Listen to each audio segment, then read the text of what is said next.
It was pouring rain outside, and next to the kitchen was a breakfast nook with glass doors and a series of glass windows.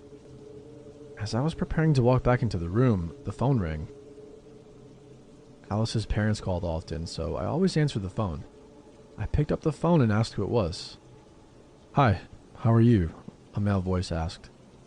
"Hi, I'm doing well," I replied.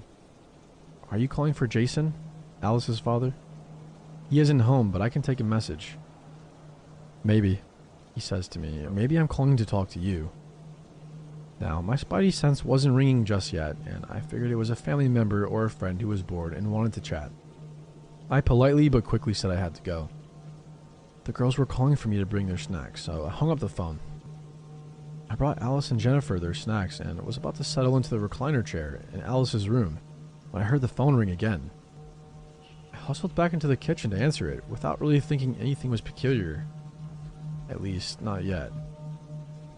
"You know, it's rude to hang up on people, don't you?" He started off, but he wasn't angry or aggressive. It was a little hard to hear him over the thunder and rain, and both girls were calling for me to come back because they were scared of the thunder. "I'm sorry," I said. "I have to get back to the girls. Have a nice night." I heard him say something, but hung up before I could hear what he said. The phone rang again. "Don't hang up on me," he said, with anger in his voice, but I hung up again. I was getting nervous at this point. I went back in the room with the girls, and the phone rang again. At that point, Alice was asking me to not leave her again, so I didn't answer.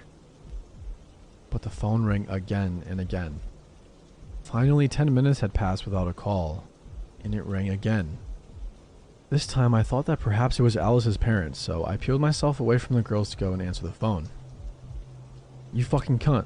Don't you hang up on me," he screamed. "Leave me alone. If you call again, I will call the cops, you psycho," I screamed back. I hung up the phone and turned around to see Alice and Jennifer were now standing behind me.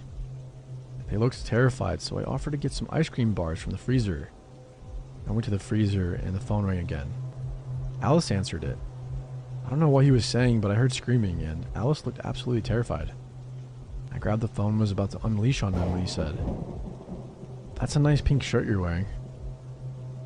I hung up the phone and realized that not only was I wearing a pink shirt, but that during the second phone call I received, there was a clap of thunder that I heard on the phone at the same time I heard it in the house. It wasn't until that moment that the realization hit me. Now, I was a teenager at this point, thinking I was invincible and having no concept of my own mortality, but a higher sense of consciousness kicked in and guided my next few actions.